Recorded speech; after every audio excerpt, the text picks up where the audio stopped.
Hey, thank you so much for watching and listening. Of course, I want you to subscribe. Just for the jokes, right? You're like, not the jokes, not the jokes. Here we go. I always keep my guitar in the car now. It's good for traffic jams. I know. But we start low because then we arise and get better. So I have a cool friend, and I just met him, Josh Weidmann. Yep. Thank you for hanging out. Thank you very much. Good Nice to be here. German name, Yes. Weidmann. Thank you. So are you German? German by descent. I guess Weidmann's one of the biggest moving companies in Germany. We are not that. Do you know what it means? I don't. You don't? I don't. Do you know? Mm-hmm. Okay, please tell me. Wide Yes. man. Thank you. I know you're like. Thank you. Boom, boom. That's the second joke. No, it's true. No, it's Actually, right. I'm not Is it lying. really? Yeah, That's amazing. legitimately. That's great. And if you were like fat, you would be fett. Oh, okay. Good. But we're not I'll going down go that with road. wide. That's too scary. So, Okay. Josh, you're born and raised in Denver. I am. Yes. I was born and raised here. I have been pastoring the same church that I grew up in, which is kind of crazy. So I was very involved in the Columbine tragedy in 1999. I went to school not far from there, but was leading a student-led nonprofit ministry in Littleton, Colorado, when that tragedy happened. And so I went away to Bible school, first pastorate, and I just kept saying, Lord, take me back. I want to be back in that town. I saw God do unbelievable things here back in 1999 and the early 2000s. And so I'm back, and been back now, I guess, quite a while. I came back in 2009 or so. So what'd you do with all the Columbine stuff? We were leading a prayer movements in ministry. So we were starting prayer movements on campuses. So student-led prayer ministries on campuses. And then we were doing prayer meetings all over Littleton, and then ended up going all around the world. So we traveled actually with the 13 crosses that were on the hill after the Columbine tragedy. Yeah. And we would lead prayer meetings and revivals all around the country. So yeah. And around the world too? We went around the world. The crosses didn't go around the world, but we went around the world. Where did you go around the world? Oh, I was able to do all sorts of things. New Zealand, Malaysia. There was some stuff that happened even in some of the Middle East, some of the European countries. Just some speaking opportunities that I got to preach, and I still love that.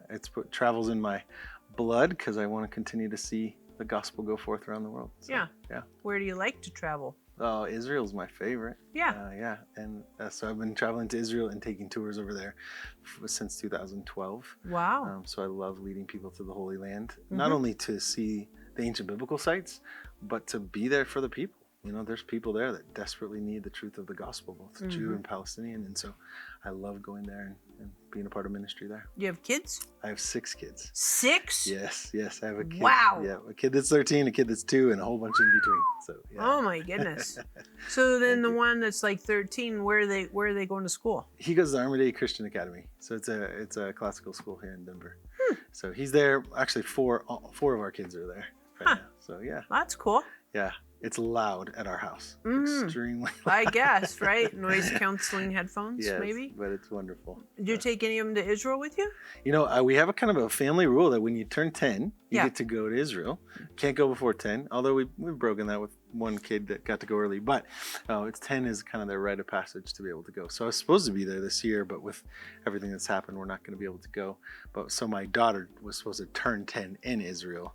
So she's a little upset about that. But we'll get them all there eventually. I had a friend who was there 2 weeks ago. No way. That's amazing. And all things were okay.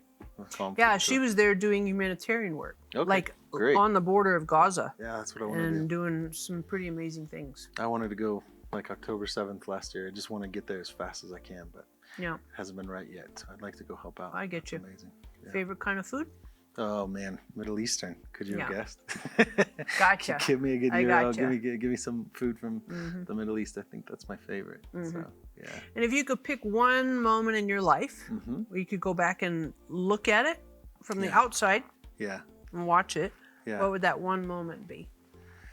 Wow, that's an amazing question. I think during the 2 years or so after the Columbine tragedy, it was such a blur. I was traveling, some months up to 28 days a month, traveling, speaking, preaching, some with the Billy Graham Association, some on our own doing revivals.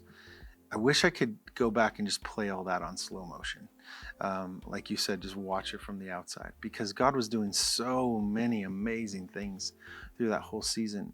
And I do think I absorbed it. I saw it.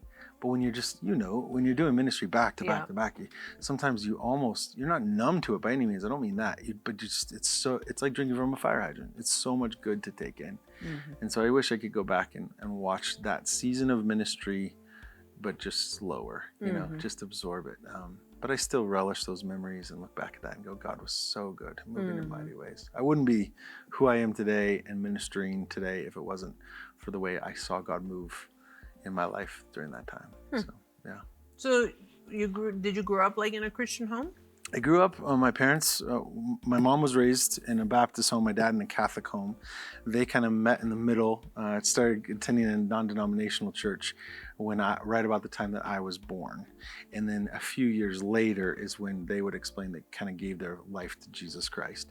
And so then, yes, shortly thereafter is when my parents started sharing the faith with me. I gave my faith to Christ when I was 4 years old, and then continued to see him do great things in my family. My parents were incredibly intentional at passing on the faith to us. Mm-hmm. So yeah, it was a big part of my life. So I grew up in a Christian home, but I would say almost like a first generation Christian home, with parents that were trying to figure out their way, and how do we invest this into the next generation. Mm-hmm. So now you're a pastor. I am. And why'd you pick that? I don't think I picked it. I think God picked it for me. Mm-hmm. I think, if I'm honest with you, Sarah, there's probably many times that I've wrestled with the Lord over my calling. I've said to him, I've said he's touched all three of my hips to wrestle me back into ministry. I think I've wrestled with the Lord many times. Ministry's hard. The calling is very daunting at times. But it is an easy yoke because we're in it with Christ, as Matthew 11 says. So there's days that I look at it and go, I couldn't imagine doing anything else. And then there are the days where I don't want to do it. And you know what I still say? I can't do anything else because I know God's called me to it. Mm-hmm. And this is where he's placed me. So it's not something I chose, and probably something I've even wrestled with to say, God, can you let me out? But he's continued to say, nope. That's not what I have for you, and just choosing to submit my will to his. Mm-hmm. And what do you like best about pastoring? Being on the front lines of somebody's life and watching them be changed, watching them change from the inside out, watching transformation happen however it comes. I mean, it's a front line to miracle ministry, right? Mm-hmm. It's a front row seat.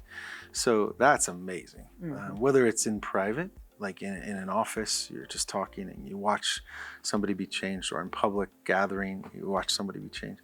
That's just unbelievable. That's the best part. And what do you like the least? There's still a lot of administration and work that comes with pastoring, right? I mean, you're still leading a group of people, and so some of the administration stuff, it drains me. But we all have to work. There's parts of our job that is work. That's part of the curse all the way back to Genesis. But the Lord sustains us. Yep. Do you like sports, anything, hobbies like that? I don't do a lot of sports, but here's a little known fact. I have done coffee for a very long time. Coffee. And I'm a competing latte artist. So I've done some of that with other baristas. And so my sport, I guess you could say, is I like making coffee beverages. I like, if there's any competition, like, hey, we're all gonna make some drinks and let's see who has the best latte art. That's what I get involved in. So I love that. And who do you like for, like, if you had to pick your favorite coffee? Who's your favorite supplier? Yeah, Cafe d'Arte out of Seattle. Where? They're out of Seattle. Cafe d'Arte. It's called the art of coffee is what it would translate out. They were one of the very first. They started when there was only 3 Starbucks, and started roasting in an old Italian style in Seattle.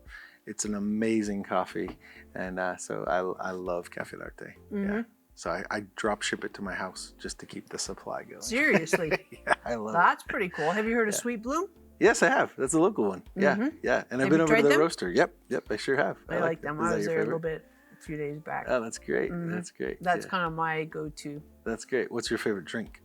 I like a nice cappuccino. Okay, great. I mean, lots of foam? Not too much. Okay. Kind of in the middle. Okay, great. Yeah. That. But I have an AeroPress. Oh, sure. And Yeah. I have the one on the kitchen counter for every day. Yeah. And then there's those travel ones. Yes. And I have it in my suitcase. That's amazing. So do I. I have a little AeroPress bag that travels with me. Exactly. Because why drink bad coffee? Yeah, you're right. You're right. I get Do that. you do it inverted or right side up? Yeah, I do it right side up because I tried inverted and it was a mess. Yeah. I did one time in a hotel room, did it inverted, filled it up, and then I don't know if I walked to the other room or whatever, but all of a sudden I hear this pop. Oh. And it blew the thing back off. Coffee was everywhere. I'm sure the housekeeping crew was like, what happened in here? Coffee art. Different Picasso kind of coffee. That's exactly. great. Yes, That's totally funny. So what's your favorite coffee drink? I'm probably like a cortado or something that's less milk, a little bit more coffee. So a good dry cappuccino I love. Traditional cappuccino, like smaller cappuccino, I love that. So yeah. Did you do coffee in Ethiopia? Have been there to try I that? haven't. Yeah. Macchiato in Ethiopia? Really? Holy buckets. Oh, really? Really? Just the sweetness, the flavor. What makes it amazing? Well, Ethiopia is the home for coffee, right? Yeah. I think they just have a really nice, it's very simple, real like clean, and I think the quality of coffee is just off the chain. Really? That's great. I can't wait to go. And it's, man, I was drinking those frequently. A little bit too much caffeine. That's great. But that's fun. Yeah. That's totally fun. When did you get into coffee? Great. I was only 14 years old. I started going with my dad. I was homeschooled my freshman year of high school. I went with my dad to work. He worked at Focus on the Family at that time. Yeah. And I would go down and watch this barista who had a coffee cart in the lobby of Focus on the Family. And I would sit there watching him. And one day he called me over. He's an older gentleman. And he said, come here. You come every day and you watch me. Come do this. And long story short, I ended up working for him. I get my work done so I could go work for him there. And then I ended up buying part of his business, and I had my first cafes in my early 20s by buying some of his business. So I got involved when I was 14, and then I thought that's one of the things I've wrestled with the Lord over. Like, God, come on, I'll just go do coffee the rest of my life. I'll give you a lot of my money, whatever you need. But God's like, no, I'm calling you to the pastorate. So right now, we're in the middle of opening a new cafe at our church, of course. So I'm pastoring, but we're going to have a great cafe. Right? Exactly. So you got to come by for a cappuccino. Come for the coffee, skip the sermon. No, that's not right. Not supposed to say that. No. That's totally cool. Yeah, well, thank you so much for subscribing. Of course, hit the notification bell right there, because we'll keep you posted on new content. And we're totally stoked for you to continue listening, watching. Here's a question for you to answer here at the end. Your question is, what would be your favorite coffee drink or tea? What kind of tea do you like the most? You're like, well, So write that in the comments. That'd be great. Thanks again for watching and listening.